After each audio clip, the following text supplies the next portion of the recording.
De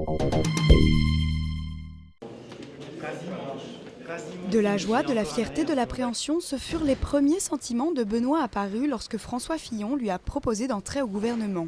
À 39 ans, ce juriste de formation et député de la Marne est nommé secrétaire d'État au logement et à l'urbanisme lors du remaniement ministériel de juin dernier. Il se plonge dans les dossiers du ministère. Devenir secrétaire d'État ne s'improvise pas. On lit le maximum de notes. On pose le maximum de questions sur ces notes, y compris sur toute une série de menus détails. Il ne s'agit pas simplement de prendre un dossier, de le lire en se disant « ok, voilà, etc ». Moi, j'ai des tonnes de notes sur tous les dossiers que j'ai eus. Et tout de suite, c'est le tourbillon. Un premier conseil des ministres à l'Élysée.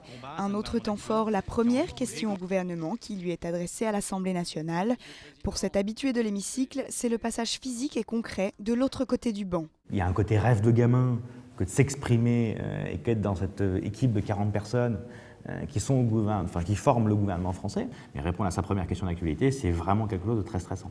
On a 2 minutes pour répondre à 500 parlementaires qui sont, si ce n'est déchaînés, en tout cas qui sont vivants, qui sont chauds. Moi, je vous réponds juste à la chose suivante. Et il n'y a pas que dans l'hémicycle qu'il doit répondre aux mécontents.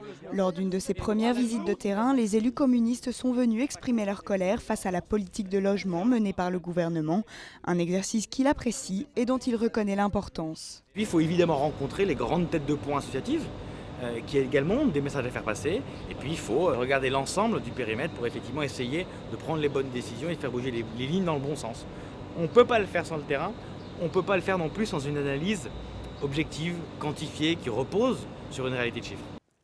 Concernant sa vie privée, pas de grands changements selon lui. Il continue de se rendre au travail en scooter et n'a pas pris de logement de fonction.